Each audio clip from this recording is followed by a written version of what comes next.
Rosa para o nosso 25º encontro. São 25 anos de encontro sobre Jesus. A equipe está preparando com muito carinho e, como disse o Getúlio ontem, né, na reunião de ontem, muitas surpresas, não só a nível do estudo, mas do carinho da equipe para com aqueles que aqui estarão participando do encontro. Nós vamos iniciando a nossa reunião desta noite. Estamos cumprimentando não só aqueles que estão presentes em nossa casa, mas também todos os corações que vão participar conosco através da internet. É sempre com muita alegria que a gente começa um estudo numa casa espírita, onde vamos falar de Jesus, onde vamos estar convivendo amoravelmente com esses espíritos bondosos, amorosos, que vêm de regiões superiores, estar aqui conosco, sabem do nosso esforço, sabem do nosso desejo de conhecimento, de conhecer a lei de Deus, de conhecer o pensamento de Denis, e esse nosso sentimento atrai esses bons espíritos para junto de todos nós. Hoje, particularmente, quinta-feira, estudamos as obras do nosso patrono, Leon Denis.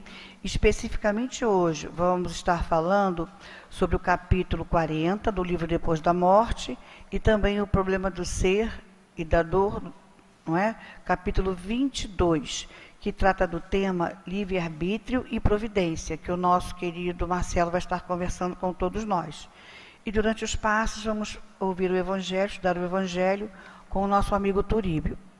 Nós vamos convidar a todos agora a pegarem a página, estamos com a página em nossas mãos. É um pequeno trecho desses dois capítulos que citamos, depois da morte do problema do ser, que o nosso querido Leon Denis titulou Livre-arbítrio e providência. Ele nos diz assim: a liberdade é a condição indispensável à alma humana, que sem ela não poderia edificar seu destino. Foi em vão que os filósofos e os teólogos argumentaram longamente sobre essa questão, rivalizando-se com suas teorias, com seus sofismas, obscureceram-na, condenando a humanidade à servidão, em vez de conduzi-la à luz libertadora. A noção é simples e clara. Os druidas haviam-na formulado desde os primeiros tempos de nossa história. Ela está expressa nesses termos nas tríades. Há 3 unidades primitivas: Deus, a luz e a liberdade. De relance, à primeira vista, a liberdade do homem parece bem restrita em meio ao círculo de fatalidades que o cerca, necessidades físicas, condições sociais, interesses ou instintos. Mas, considerando mais cuidadosamente a questão, vê-se que tal liberdade é sempre suficiente para permitir que a alma quebre este círculo e escape às forças opressivas. A liberdade e a responsabilidade do ser são interdependentes e aumentam com sua elevação. É a responsabilidade do homem que faz sua dignidade e sua moralidade. Sem ela, ele seria apenas uma máquina cega, um joguete das forças ambientes. A noção de moralidade é inseparável da de liberdade. A responsabilidade é estabelecida pelo testemunho da consciência, que nos aprova ou reprova segundo a natureza de nossos atos. A sensação do remorso é uma prova mais demonstrativa de que todos os argumentos filosóficos. Para todo espírito um pouquinho evoluído, a lei do dever brilha como um farol através da bruma das paixões e dos interesses. Por isso, vemos todos os dias homens nas suas situações mais humildes e mais difíceis aceitarem duras provas, não se rebaixando a cometer atos indignos. Se a liberdade humana é restrita, ao menos ela experimenta um perpétuo desenvolvimento, pois o progresso não é outra coisa senão a extensão do livre-arbítrio no indivíduo e na coletividade. A luta entre a matéria e o espírito tem o objetivo específico de libertar o espírito cada vez mais do jugo das forças cegas. Pouco a pouco, a inteligência e a vontade conseguem predominar sobre o que representa a nossos olhos a fatalidade.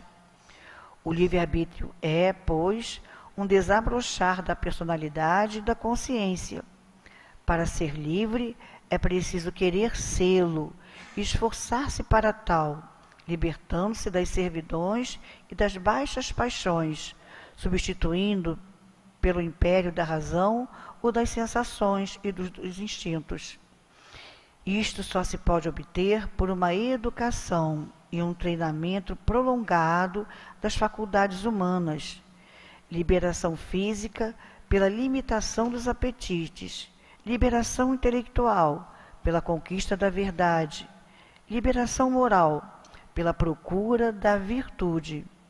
Esta é a obra dos séculos, porém, em todos os graus de sua ascensão, na repartição dos bens e dos males da vida, ao lado do encadeamento das causas, sem prejuízo dos destinos que nosso passado nos inflige, há sempre um lugar para a livre vontade do homem. Leon Denis, O Problema do Ser e do Destino, editado aqui em nossa editora CELD.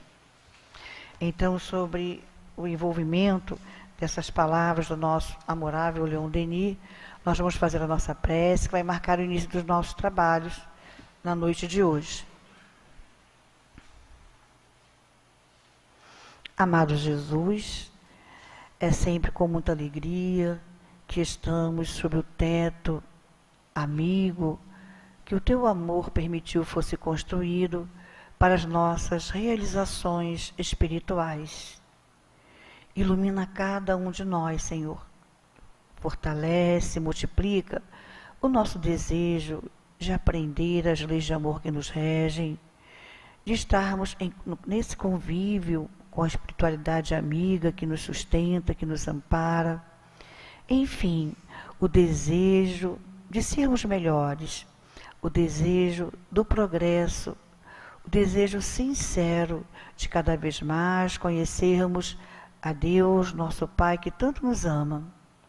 Estamos rogando ao teu amor que, através de todos os benfeitores, abençoe o nosso Marcelo, o nosso Toríbio, que irão conduzir os nossos sentimentos e pensamentos, a todos nós, enfim, e a todas as atividades que estão sendo realizadas neste momento em comunhão com a nossa reunião dessa noite. E que possa ser, Senhor, em nome dos nossos diretores espirituais, que possa ser em nome do teu amor, mas acima de tudo em nome do amor de Deus, de nossa parte venhamos a considerar iniciados os trabalhos de estudos e passes da noite de hoje. Que assim seja, Senhor, graças a Deus. Nós vamos então passar a palavra ao nosso Marcelo, pedindo a Deus que o abençoe.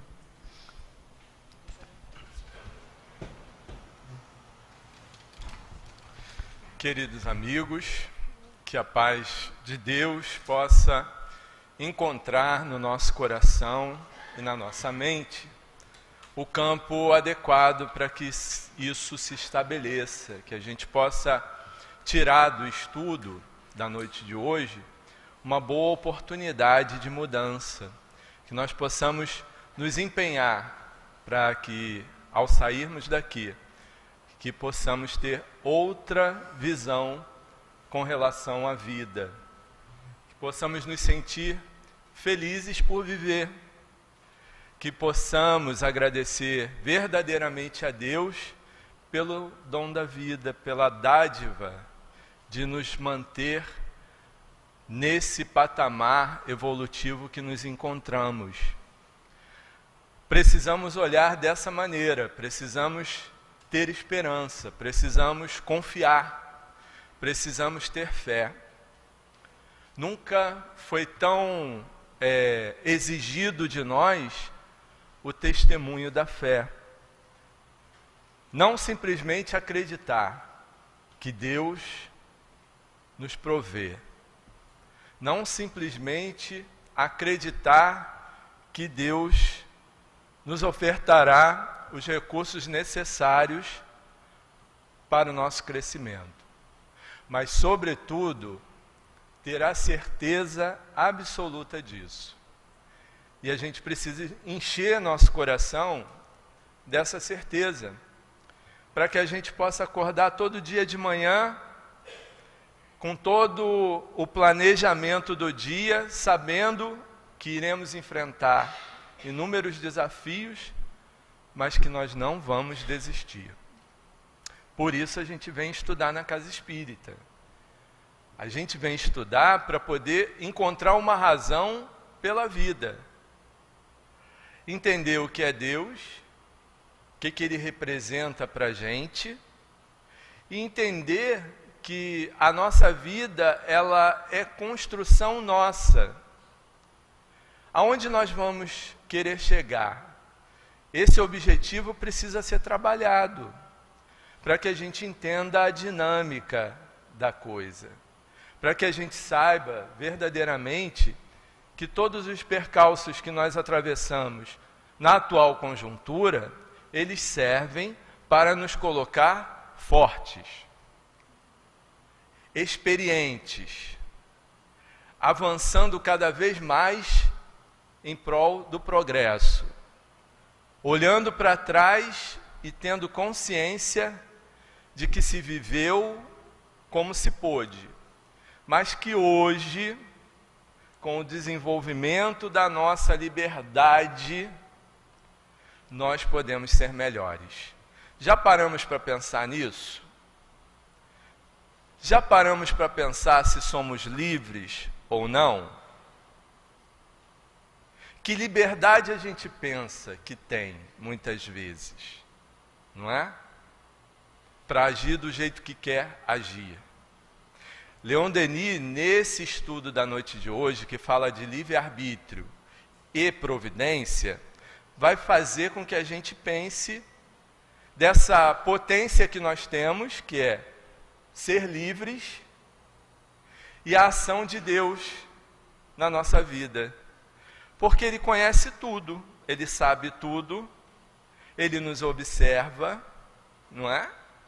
Então, para que ser livre se Deus controla a nossa vida? É isso que Ele pede que a gente reflita. Às vezes parece que isso está bem resolvido, mas as nossas atitudes têm provado que não. Ora a gente desejaria, ora a gente deseja que Deus agisse sobre nós sem que nós tivéssemos um pingo de liberdade de escolha. Que Deus fizesse o que tinha que ser feito. Que Ele me fizesse ser feliz. Que Ele impedisse que eu sofresse. Onde fica o meu livre-arbítrio? Onde fica essa capacidade de discernir, de decidir, de construir o meu destino? Então nós lutamos com isso. Quando a gente pensa que Deus deveria nos dar, sem nos perguntar, o que nós precisássemos, nem todas as situações nós gostaríamos que Ele fizesse isso. Porque dentro da visão de Deus tem coisa que a gente quer e gosta de fazer e que Ele, se fosse decidir, diria, não vai fazer. Não é? E aí nessa hora eu quero ser livre. Mesmo sabendo que Deus é o poder supremo, eu quero ser livre, porque eu quero decidir sobre a minha vida. Então, é dentro desse patamar de crescimento que nós estamos inseridos, de reconhecer o que está no nosso cabimento, até onde Deus intervém, em que momento Ele vai deixar que a gente seja completamente livres.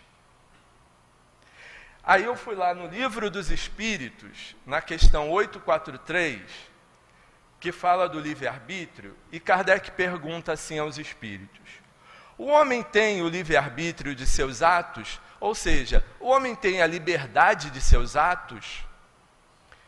E eles disseram: visto que tem a liberdade de pensar, tem a de agir. Sem o livre-arbítrio, o homem seria uma máquina. Então, assim, primeiro ponto de definição doutrinária: os dois pontos que nós somos livres é no pensamento e na liberdade. Na decisão que nós tomamos. Então eu penso incessantemente, e olha, ninguém me impede de pensar. E que os espíritos dizem, consequentemente, a de agir. Então vamos aprender a usar essas duas potencialidades que servem para fazer com que nós nos tornemos melhores. Enquanto a gente não souber usar essas duas potências, nós vamos experimentar os dissabores, frutos, né, que são fruto dessas nossas liberdades. Então Deus nos criou. Ele sim controla tudo, mas Ele nos deu a capacidade de crescer pelas próprias mãos. Isso é que é interessante. Será que a gente já se conscientizou disso? Será que nós queremos isso? Porque querer isso é assumir as próprias responsabilidades. É não colocar na conta de Deus o que deu errado. Não é? Porque às vezes eu quero tatuar a frase, Deus é fiel. Em que sentido ele é fiel? Então, assim, enquanto acontece tudo bem, está dando tudo certo, Deus é fiel, Deus é fiel. Deus me ama e Ele me deu essa felicidade. E quando está tudo ruim? Se eu fizer uma tatuagem, ela não sai de uma hora para outra. Então, quando eu estiver desanimado, reclamando, quando eu estiver maldizendo tudo e a todos, vai estar escrito em mim, Deus é fiel. Será que isso está na alma? Será que isso está no perispírito? Será que isso está internalizado na gente? Que é um mecanismo fabuloso para o crescimento, poder escolher, poder decidir, ainda que sugere uma baita responsabilidade, porque é através desse discernimento que eu cresço, que eu avalio. Bom, dentro das circunstâncias que eu tive, com as possibilidades que eu tinha, com os recursos que eu recebi, eu escolhi assim e me encontro dessa maneira. Então eu sou convidado a pensar, o que eu faço para amanhã? Com os novos recursos, com as outras possibilidades, com o novo cenário, já com esse entendimento, com esse padrão de entendimento, com essa minha capacidade de usar a consciência, de sentir remorso, de me arrepender e de ficar feliz por eu ter acertado. Esse padrão de autonomia que a gente está sendo convidado a fazer. Parar de ficar jogando todas as expectativas de felicidade para a nossa vida na mão de alguém ou de alguma circunstância. Eu não posso só ser feliz se acontecer isso ou aquilo. A felicidade está dentro da gente. Mas eu preciso descobrir isso. Quais pontos da minha existência podem configurar para mim que eu sou feliz? E o que é que tem me atormentado e tem dito para mim que eu sou infeliz?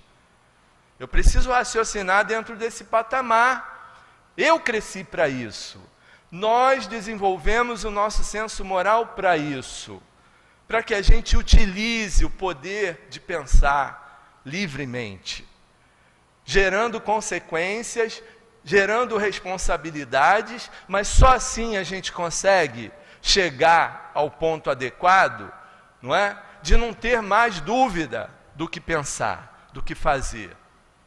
Uma retidão para o bem, porque decidimos e constatamos que só o bem faz a nossa felicidade.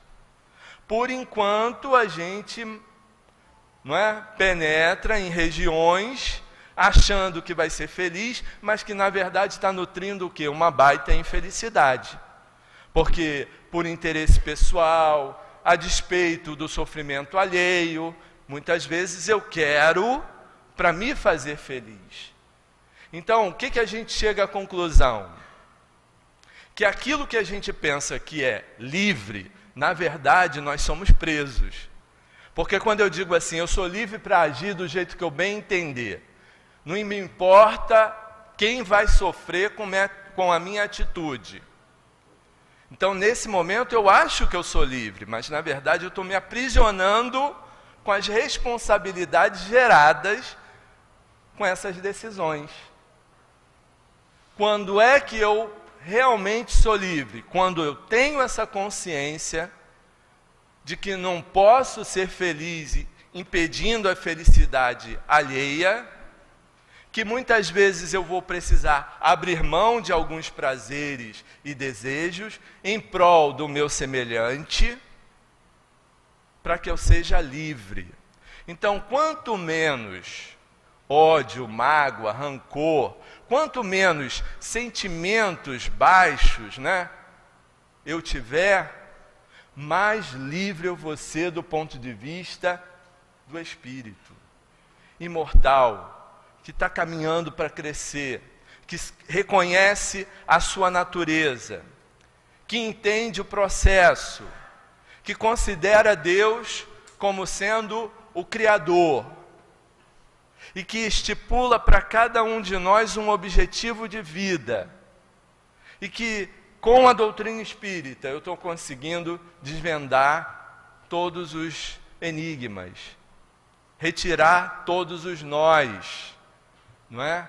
Tirar de mim toda aquela cangalha que me pesava em direção ao sofrimento. É como Leon Denis começa dizendo na página que vocês vão levar. A liberdade é a condição indispensável. É indispensável à alma humana que sem ela, sem a liberdade, não poderia edificar seu destino. Então, se eu não for livre desse ponto de vista, de consciência despertada, não é? De senso moral desenvolvido, de vontade de crescer e de acertar, se eu não for livre dessa maneira, eu vou ser preso a sentimentos baixos, a sofrimentos, não é? A ter dificuldade de reconhecer que o mundo é múltiplo, que nós não somos únicos, somos individualidades, mas que convivemos em conjunto. Uns precisamos dos outros. Eu não posso querer para o outro aquilo que eu não quero para mim.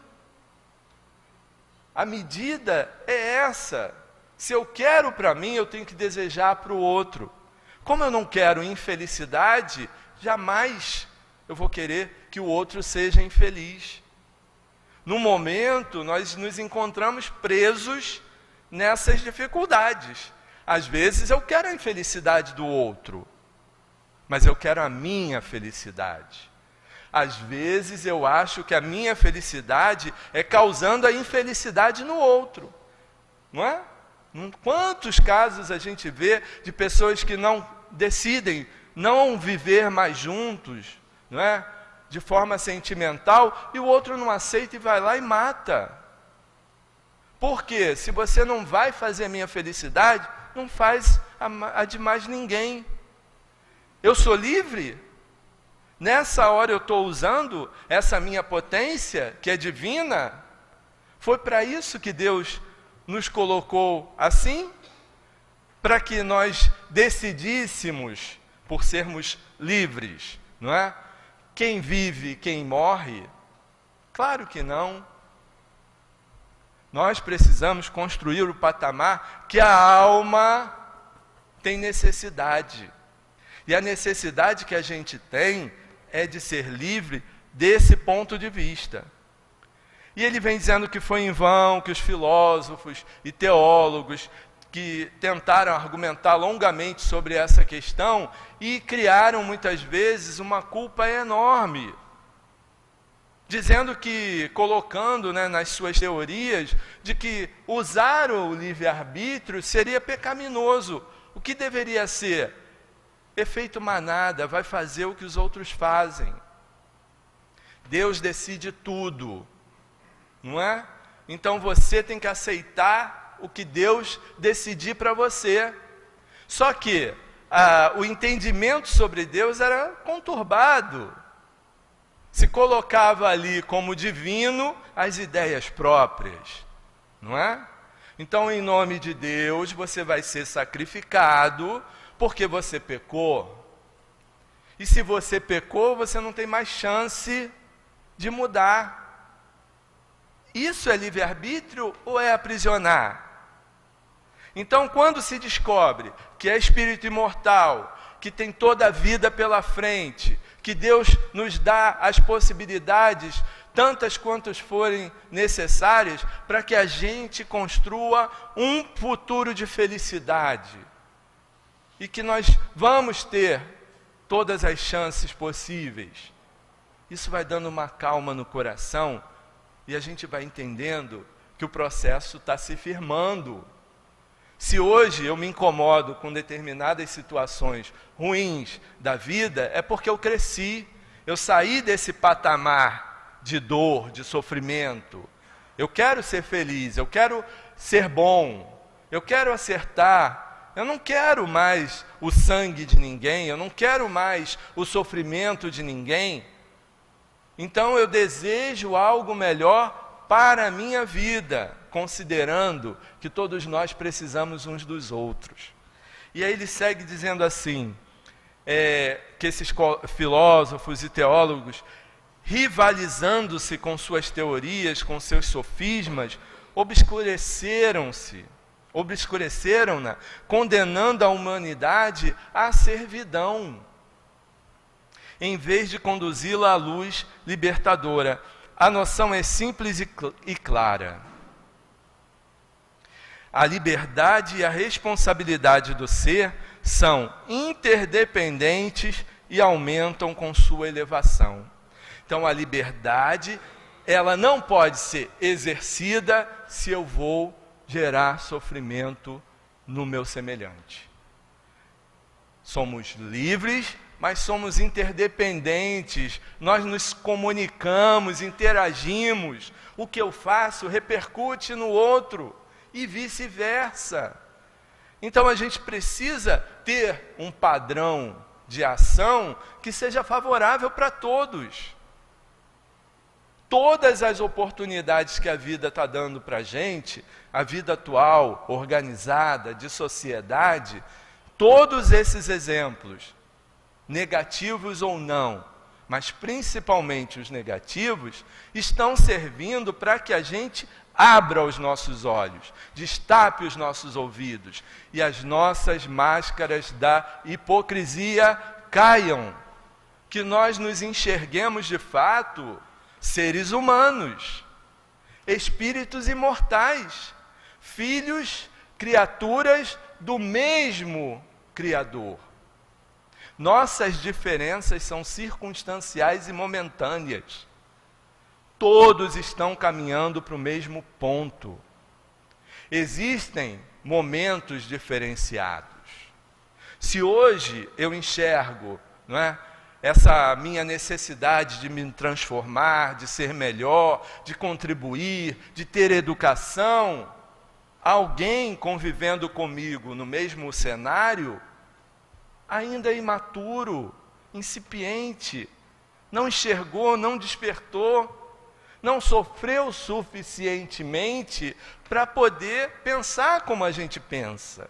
Ou será que nós achamos que essa nossa forma de querer ver a vida, de querer ser melhor, não passou pelas fieiras do sofrimento, da dor extrema, para que a gente sentisse remorso, culpa, medo, insegurança e chegasse à conclusão: chega de sofrer, basta o sofrimento, eu não quero mais sofrer.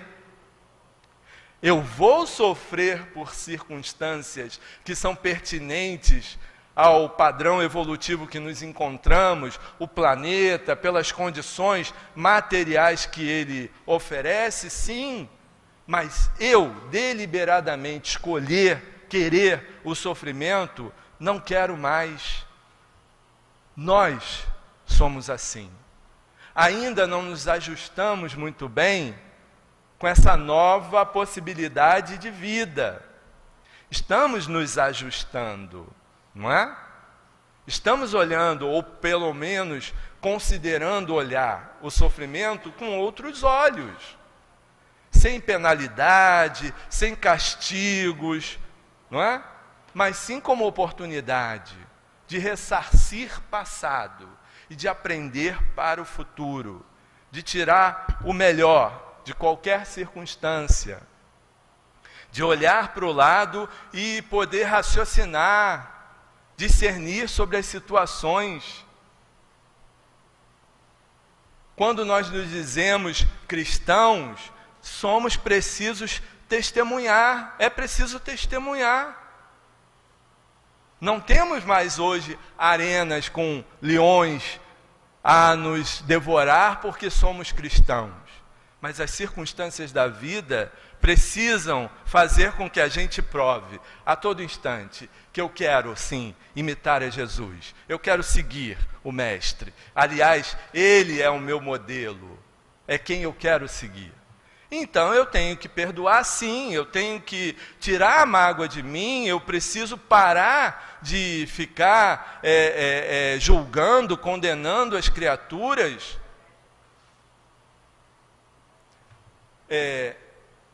Cada fase de vida social representa muito para a gente, não é? E as fases nos últimos anos têm se intensificado dentro do padrão de sentimentos. Se chega a época do Natal, é conflito por conflito. A gente não sabe lidar ainda muito bem entre aquilo que a gente quer sentir, mas ainda não sente, entre a materialidade que se exprime. Vivemos uma luta moral intensa. Cada Natal tem sido uma expectativa de pensar no Natal como o Natal é. Se vem o Carnaval, a mesma história. Se vem a Semana Santa e por aí vai. Dia dos Pais, Dia das Mães, as eleições. Cada eleição tem sido uma grande obra e oportunidade da gente testemunhar. Afinal de contas, quem a gente segue?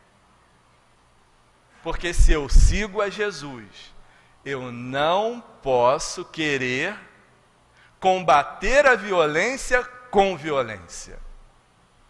Não posso. E é aí que a gente não está sabendo ser livre. Nós estamos nos enredando numa teia que irá nos prender no sofrimento. Eu quero sofrer? Por que será que eu fui convidado a conhecer o Espiritismo? Porque o Espiritismo, muito será cobrado a quem muito foi dado. Um ateu, um materialista, verbalizar que o que resolverá o problema da nossa sociedade é a pena de morte, é uma coisa. Mas o cristão, principalmente o espírita, que tem num dos livros da obra básica a explicação do sofrimento dos espíritos ao serem supliciados pela pena de morte. A gente estuda o céu e o inferno. A gente tem encontro do céu e inferno aqui na casa. É à toa? É do nada? É de graça? É para que a gente dê o nosso testemunho. Por mais que doa no nosso calo quem a gente quer seguir. Então, pena de morte nunca. Armamento, violência, nunca. Não foi Jesus que disse que o que transformaria seria o amor? Esse ponto nós precisamos enxergar, porque nós estamos solicitando dos céus a nossa felicidade, mas quanto tempo vai levar para a gente entender que quem constrói ela somos nós próprios? Nessas decisões, nesses pensamentos, nessas nossas liberdades, nós iremos às urnas, nós participaremos de plebiscitos, nós divulgamos o quê? Para gerar esperança, consolo, para quê? Porque no momento que eu decido algo como esse, eu jogo fora o livro que aqui, na casa espírita, a gente mais quer ler. Para tirar a perturbação. Porque aqui dentro desse livro está escrito que morto o animal, não estará extinto o veneno. Eu preciso colocar em prática esse meu padrão de liberdade. Sou livre para decidir sobre essas questões. Mas quando eu desconheço, tem um atenuante. Mas quando eu conheço, tem um agravante. O Evangelho nos informa. Nós passamos a ser cobrados pela nossa própria consciência do muito que estamos recebendo. Não é? Porque no plano espiritual, aguardando uma nova chance, nós estudamos sobre a nossa própria vida, não é a vida dos outros. Lá, sem corpo físico, o que vai mais importar é o que nós fizemos, o que nós deixamos de fazer. É isso. Aqui a gente discute o tempo todo, pega um celular desse daqui, fica brigando um com o outro. Não, porque eu sou do time tal, eu sou do candidato tal, eu sou da escolha tal, eu sou de esquerda, direita, de meio, de centro, de cima e de baixo. Desfaz amizade, sai do grupo, cancela, exclui. Mas sem o corpo a gente vai pensar sobre essas nossas dificuldades. Por que que eu não fui lá me retratar? Por que é que eu não tratei direito aquele meu semelhante que me buscou numa hora que ele precisava? Porque eu estava tão desatento, não é? O que eu fiz com a utilização do meu próprio corpo, com as possibilidades que ele oferecia, com todos os recursos que me foram ofertados. O que é que eu fiz com isso? É isso que a gente vai se ocupar. Então, a gente precisa começar a usar aquilo que a gente está se alimentando como teoria. A responsabilidade é estabelecida pelo testemunho da consciência. Não tem jeito, é um ato consciencial.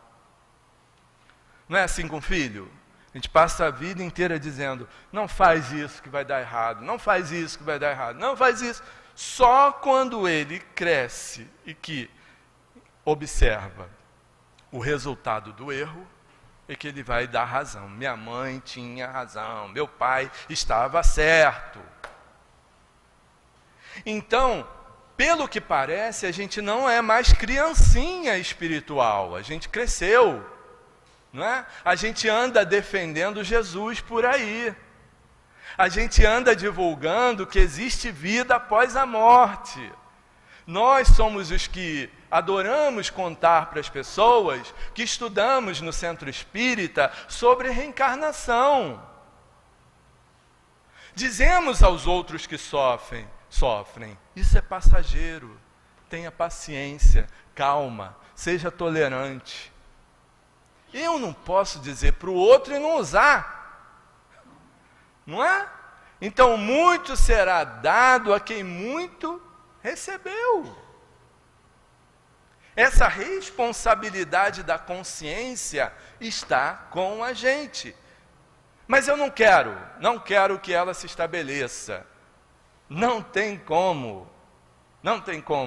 Porque se eu não fizer isso por decisão própria, não é? O progresso vai me carregar, porque um dia eu vou ter que sair do lugar que eu estou. Então que eu seja inteligente. Espera aí, se a responsabilidade é estabelecida pelo testemunho da consciência, então a minha consciência vai doer se eu fizer uma coisa dessas. Se eu desejar um negócio desses. O próprio Dr. Herman já confidenciou para a gente uma vez que muito da depressão que hoje se instala no século é resultado lá do momento da Segunda Guerra Mundial, onde muitos de nós que não estavam lá nos campos de concentração, mas pelas notícias que chegavam pelo rádio, jornal, lá no fundo da consciência concordava com o Hitler. Não, ele está certo. Não verbalizava, porque socialmente não pegava bem. Mas no fundo, então, quantos de nós até hoje carrega preconceito por quem tem a cor diferente da minha, por quem ganha menos que eu, por alguém que tem o gênero diferente, ou por alguém que não se identifica com gênero nenhum? Essa máscara da hipocrisia tem que cair. Não é? A gente tem que parar de ficar exigindo perfeição nos outros se nós não somos transformados, estamos a caminho de. Então a gente está descobrindo uma série de fontes libertadoras. Se a liberdade humana é restrita, ao menos pela ela experimenta um perpétuo desenvolvimento, pois o progresso não é outra coisa senão a extensão do livre-arbítrio. Desenvolver o livre-arbítrio, a possibilidade de escolha, é crescer, é progredir. Para ser livre é preciso querer. Para ser livre é preciso querer, sê-lo e esforçar-se para tal. Para ser livre no padrão do espírito que quer ser feliz, eu preciso querer. Libertando-se das servidões e das baixas paixões, substituindo pelo império da razão o das sensações e dos instintos.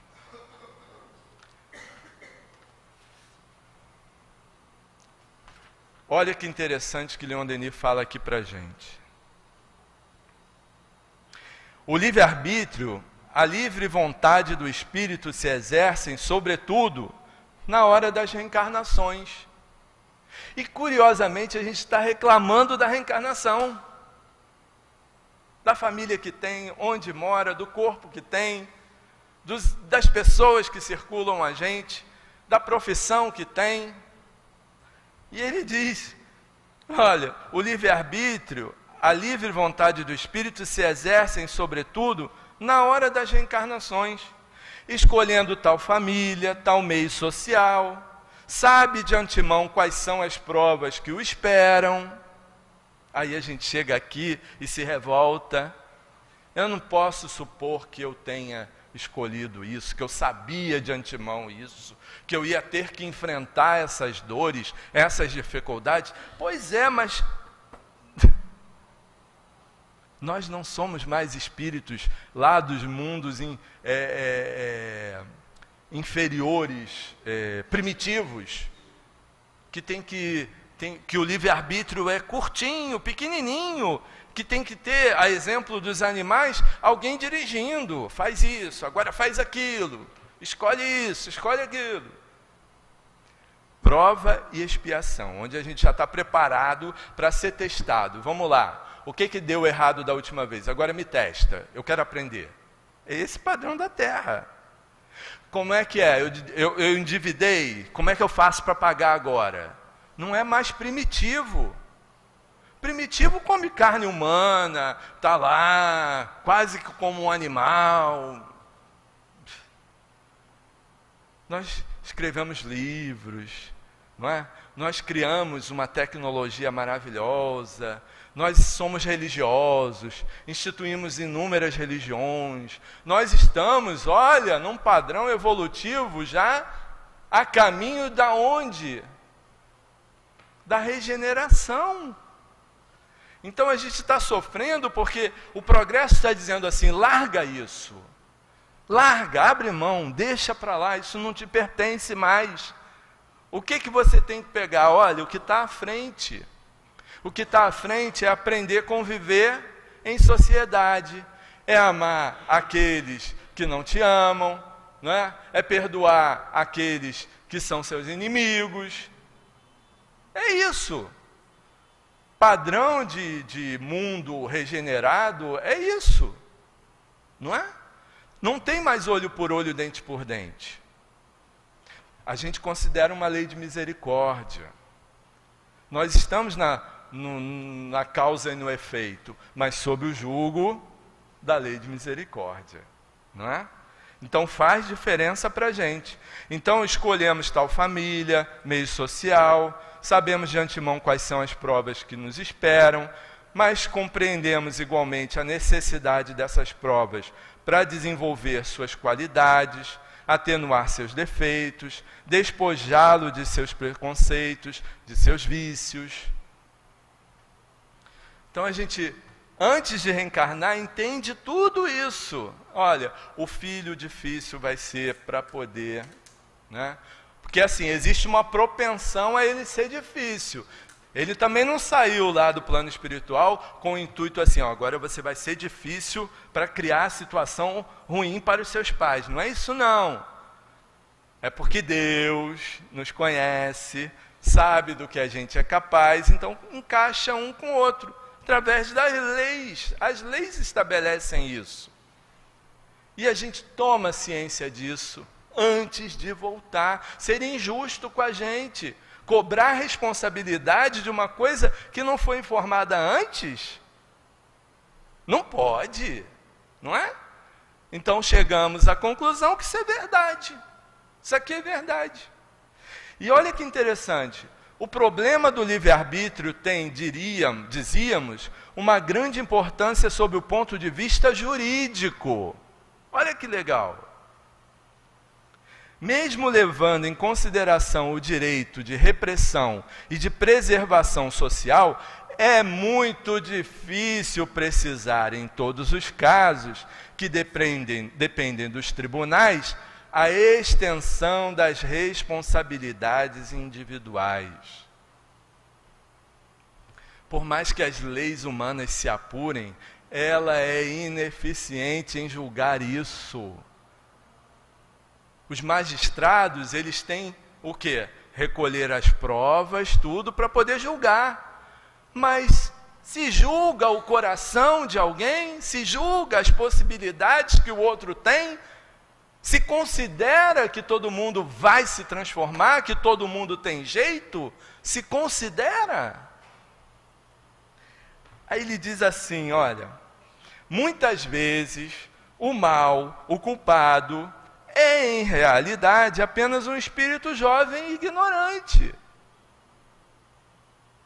cuja razão não teve tempo de amadurecer.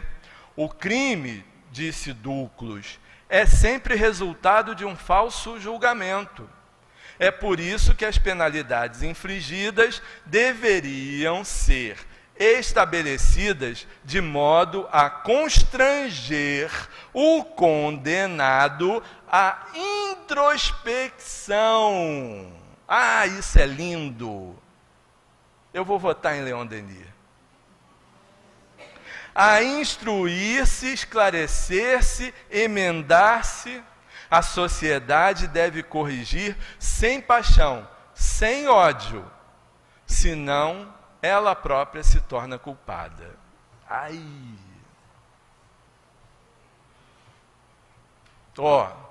Leon Denis, gente, não tenho culpa. Então, antes de votar, lê isso aqui, hein? É bom a gente ler isso daqui. Claro que isso aqui, não é? Muitas vezes parece muito fantasioso, mas um dia vai ser assim.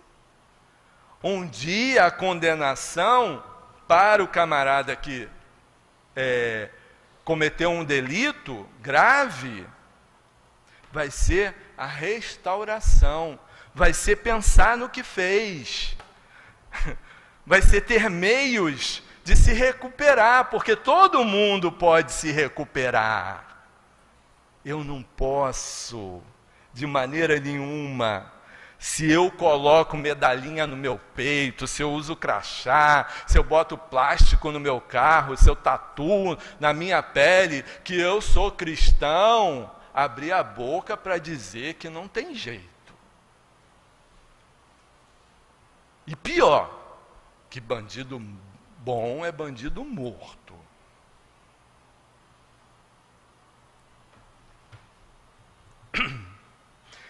É por isso que as penalidades infligidas deveriam ser estabelecidas de modo a constranger o condenado à introspecção, a instruir-se, esclarecer-se, emendar-se. A sociedade deve corrigir sem paixão, sem ódio, senão ela própria se torna culpada. Às vezes a gente não encontra na reportagem alguém que teve um filho assassinado e que não sente ódio pelo que assassinou. E às vezes a gente fica indignado. Quando a gente fica indignado é porque a gente está se afastando da realidade espiritual. É fácil? Claro que não é. Se fosse, a gente não reencarnaria tantas quantas vezes fossem necessárias. Por isso o fluxo da vida está agindo assim. O fato é que, por que será que eu descobri o Espiritismo nessa atual encarnação? Será que não é Deus, dentro do padrão de providência, dizendo assim para mim: meu filho, acorda, muda, seja diferente, faça um futuro melhor, construa mais alegria, mais felicidade, tenha esperança. Ah, mas o mundo está tão conturbado, está tudo tão difícil. Pois é, prova e expiação. Na prova, a gente dá testemunho de confiar, de ter certeza em Deus, em meio a todas as dificuldades. O altivo, uma vez numa aula, disse assim para a gente, do que é ser espírita. É se imaginar numa guerra, e o espírita pega uma bandeirinha branca, o cristão, e faz assim. Tem que ter coragem. Tem que ter coragem para pedir paz. Por quê? Porque vai ser alvejado. Pá, pá, pá, pá, pá. Uma hora a paz se estabelece. Eu quero ser uma célula multiplicadora dessas ideias? Eu quero me transformar? Eu quero usar o meu poder de liberdade, de pensar, de agir, construindo o bem, favorecendo na engrenagem de construção da vida melhor, favorecendo que a era da regeneração se estabeleça, favorecendo que novas mentes higienizadas possam visitar o nosso planeta, favorecendo cada vez mais o padrão do bem, porque o bem é maior que o mal. Aliás, o bem é que existe, o mal é uma ilusão. Seria injusto querer de um espírito infantil méritos iguais aos que se podem esperar de um espírito que tenha visto muito, aprendido muito. Daí uma enorme diferenciação quanto à responsabilidade.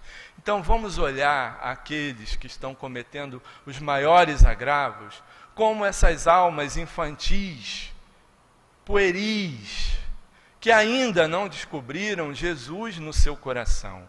Não dessa forma mística, não, mas dessa forma, não é?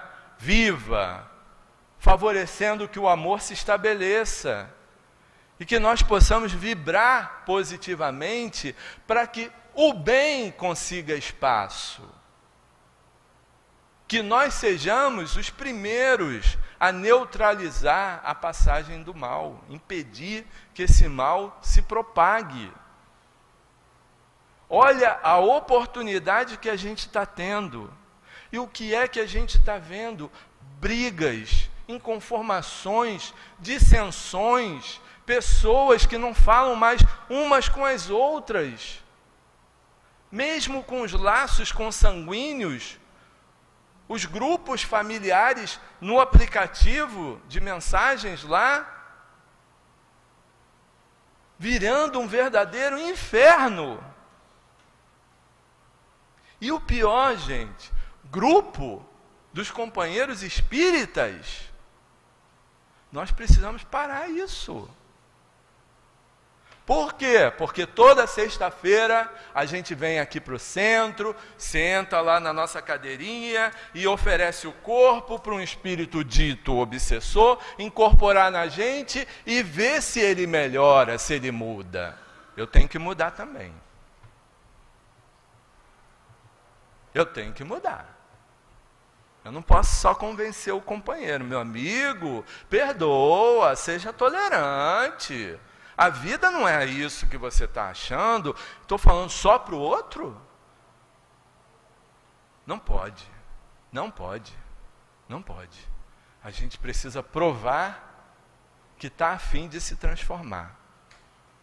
Nós precisamos provar para a nossa consciência, porque é o que a nossa responsabilidade vai chamar à tona, de que nós queremos realmente seguir a Jesus. Então, que essa nossa possibilidade de liberdade, de pensar, de agir, possa ser utilizada, favorecendo o bem, estabelecendo o bem.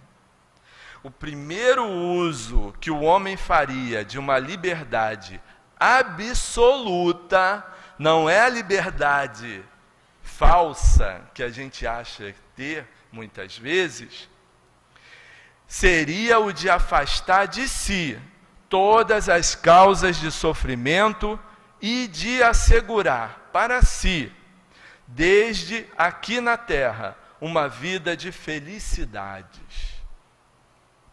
Ora, se há males que a inteligência humana tem o dever e os meios de conjurar e de destruir, por exemplo, aqueles que provêm do meio terrestre, há outros inerentes à nossa natureza moral, que só a dor e a compreensão podem dominar e vencer. Tais são os nossos vícios. Que a gente leia mais essas coisas, que a gente entre no pensamento de Denis, que a gente estude Kardec, que a gente possa ler o Evangelho sem querer sangrar ninguém, mas sim amolecer o nosso coração, porque é isso que vai dar para a gente paz de consciência, e essa paz de consciência gera felicidade pura. Então, que todos nós nos empenhemos nessa proposta, que vejamos o Espiritismo como um meio de alcançarmos nossa paz de consciência. Que Jesus nos abençoe. Todos nós agradecemos ao Marcelo, fruto do seu estudo, a parte prática que ele trouxe para todos nós refletirmos, e a consciência que a doutrina espírita nos dá das nossas escolhas, nossa liberdade de escolher. não é mesmo? É o que nós vamos levar hoje para casa para a nossa reflexão. Deus nos dá liberdade e também nos dá a possibilidade de consertarmos os nossos equívocos. Deus muito abençoe o nosso Marcelo. Nós vamos passar agora ao nosso segundo momento, onde vamos estar estudando o Evangelho, capítulo 18, muitos chamados e poucos os escolhidos. Iremos estudar o item 3 ao 5, que o nosso querido Allan Kardec intitulou A Porta Estreita. O nosso companheiro Turíbio vai fazer o estudo para todos nós. Nós iremos ler o item 4 e o 5. O item 4 é uma passagem do Evangelho de Lucas, onde lemos assim: Tendo alguém feito a Jesus esta pergunta: Senhor, são poucos os que se salvam? Ele respondeu: Esforçai-vos para entrar pela porta estreita, pois eu vos asseguro que muitos procurarão por ela entrar e não conseguirão. E quando o pai de família houver entrado e fechado a porta, e vós do lado de fora começardes a bater, dizendo: Senhor, abre a porta para nós, ele responderá: Não sei de onde sois. Então começareis a dizer: Nós comemos e bebemos em tua presença, e nos ensinastes em nossas praças públicas. E ele vos responderá: Não sei de onde sois, retirai-vos de mim, todos vós, que cometeis iniquidade. Haverá então prantos e ranger de dentes, quando virdes que Abraão, Isaque e Jacó, e todos os profetas, estão no reino de Deus, e que vós ficais fora dele. E muitos virão do Oriente e do Ocidente, do setentrião e do meio-dia, e terão lugar no banquete do reino de Deus. Então aqueles que são os últimos serão os primeiros, e os que são os primeiros serão os últimos. O item 5 é um comentário do nosso querido Kardec em torno dessa passagem. Ele escreve assim: A porta da perdição é larga, porque as más paixões são numerosas, e porque é maior o número dos que frequentam o caminho do mal. O da salvação é estreita, porque o homem quer atravessá-la e quer fazer grandes esforços sobre isso, para vencer suas más tendências. E poucos são os que a isso se submetem. É o complemento da máxima: há muitos chamados e poucos os escolhidos. Tal é o estado atual da humanidade terrestre, porque sendo a Terra um mundo de expiações, nela existe o domínio do mal. Quando ela se transformar, o caminho do bem será mais bem frequentado. Essas palavras, portanto, devem ser entendidas em sentido relativo e não em sentido absoluto. Se tivesse que ser o estado normal da humanidade, Deus teria voluntariamente destinado a imensa maioria das criaturas à perdição, suposição inadmissível desde que se reconhece que Deus é todo justiça e todo bondade. Mas de que faltas esta humanidade se teria tornado culpada para merecer uma sorte tão triste no seu presente e no seu futuro, se, na sua totalidade, ela estivesse relegada à terra e se a alma não tivesse tido outras existências? Por que tantas dificuldades colocadas em seu caminho? Por que essa porta tão estreita que só poucos é permitido transpor, se a sorte da alma é fixada para sempre após a morte? É assim que, com a unicidade da existência, o homem será sempre em condições consigo e com a justiça de Deus. Com a anterioridade da alma e da pluralidade dos mundos, o horizonte se alarga, a luz se faz sobre os pontos mais obscuros da fé, o presente e o futuro são solidários com o passado. Só então pode-se compreender toda a profundidade, toda a verdade e toda a sabedoria das máximas do Cristo. Nós vamos então agora solicitar aos médiuns que com tranquilidade se deixem conduzir pelos nossos irmãos que estão responsáveis, pela organização do salão para os trabalhos de passes, aqueles que estão em nossa casa pela primeira vez e aqueles que já frequentam a nossa casa. Nós vamos relembrar que a atividade mediúnica está restrita aos médiuns que foram preparados para o trabalho mediúnico.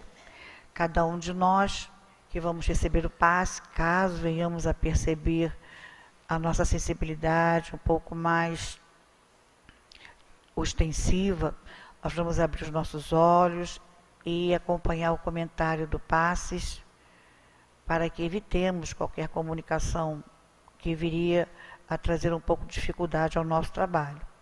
Nós vamos então fazer a nossa prece, que vai marcar o início dos nossos passes na noite de hoje. Amigo Jesus, chegamos ao momento do passe, após as reflexões do estudo, após a elevação dos nossos pensamentos e sentimentos, durante, Senhor, as reflexões que fizemos em torno do tema que nos foi trazido. E com os nossos corações, com os nossos pensamentos mais sublimados, vamos ao trabalho dos passes, momento esse em que esses benfeitores que o Teu amor nos envia, através dos médiuns, estarão transmitindo para nós as energias salutares, as energias sublimes que nos pacificam, que nos fortalecem, que nos sustentam o ânimo, os sentimentos. Abençoa, Senhor, aos médiuns, abençoa os trabalhadores espirituais que em nome do amor aqui estão, abençoe, enfim, a todos nós, e que com a Tua doce e suave figura em nossas mentes, possamos, Senhor, em Teu nome, em nome de Deus, iniciarmos o nosso trabalho de passes. Graças a Deus. Graças a Deus. Possamos nesse momento estarmos em uníssono com essa espiritualidade amiga que nos acolhe, que nos sustenta, e coloquemo-nos em condições de receber esses fluidos pacificadores a nosso benefício. O estudo de hoje, essa bênção desse estudo que nos foi proporcionado hoje, esclarece-nos a forma como podemos estar no nosso dia a dia, no nosso mundo de relações, usufruindo desses ensinamentos que Jesus deixou há tanto tempo e que nós, talvez por falta de entendimento, não nos adequamos. Por que essa estreiteza dessa porta? Por que é tão difícil entrar por essa porta estreita, como nos foi colocado no estudo e como nos apresenta o Evangelho? A porta larga, como porta da perdição, apresentando-se para nós com a facilidade, e a porta estreita com tamanha dificuldade.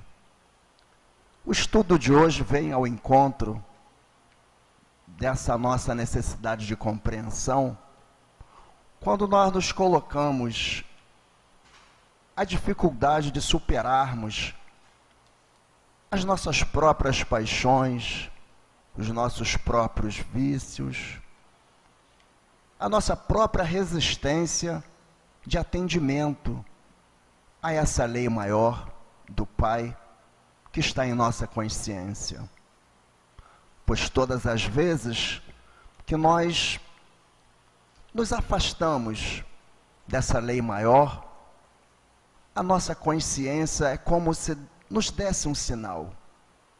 E cada um de nós aqui presente, encarnados, desencarnados, os amigos que estão na internet nos ouvindo, cada um de nós já atingimos a um ponto de maturidade tal que percebemos exatamente quando nós saímos, nos afastamos, dificultamos esse exercício de amor ao próximo. Esse mandamento maior que Jesus nos deixou de amor ao próximo. E todas as vezes que nós nos afastamos, como nos diz os nossos estudos mais aprofundados na casa, gera sofrimentos para cada um de nós. O que está ocorrendo, então, conosco, meus irmãos? Encarnados e desencarnados, né? O chamamento que acontece nesse nosso mundo voltado para o fomentar das paixões, o fomentar da ganância, do egoísmo. Essa é a porta larga, meus irmãos. Essa é a porta larga que faz com que nós abramos mão desse caminho rumo à nossa espiritualidade, desse caminho rumo ao nosso despertamento espiritual tão necessário a cada um de nós para atingirmos essa felicidade.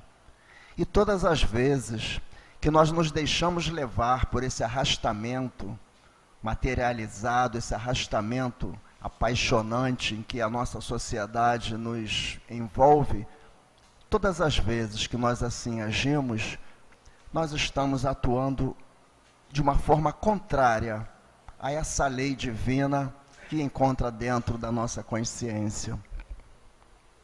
E é essa consciência, como nos foi dito no nosso estudo, que vai estar impondo-nos algumas atitudes não tão confortáveis para que despertemos-nos, para que percebamos que a realidade maior é a realidade espiritual.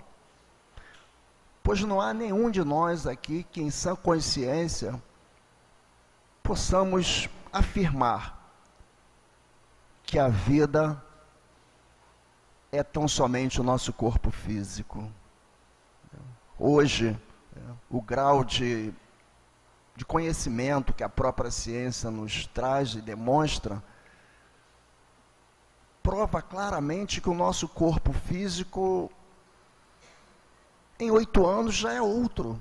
As nossas células modificam-se totalmente num espaço mínimo de 8 anos.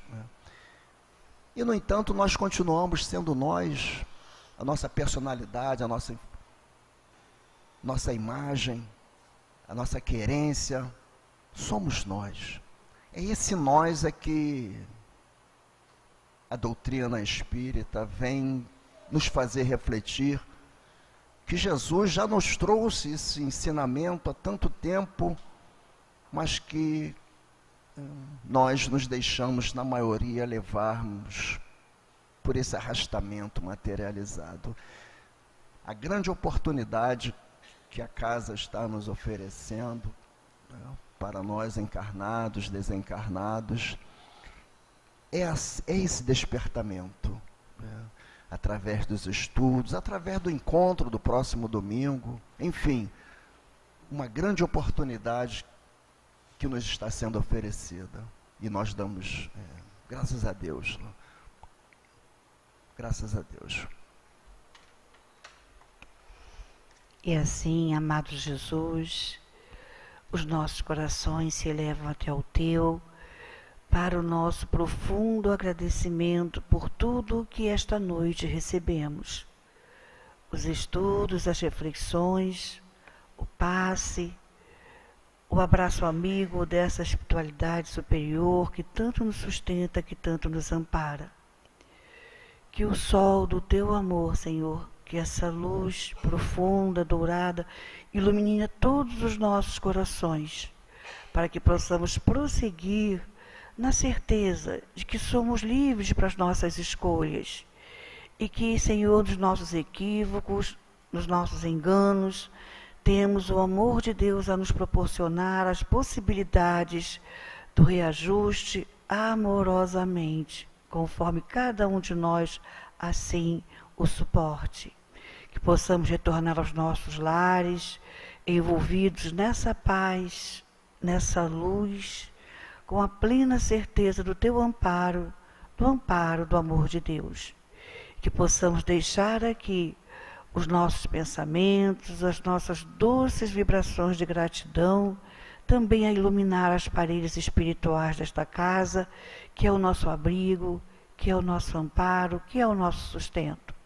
Que possa ser em nome dos nossos benfeitores espirituais, nossos diretores espirituais, Em nome de Leon Denis, o nosso tão doce patrono, mas sobretudo em teu nome, Senhor Jesus, e em nome de Deus, que venhamos a encerrar a nossa reunião de estudos e passes da noite de hoje.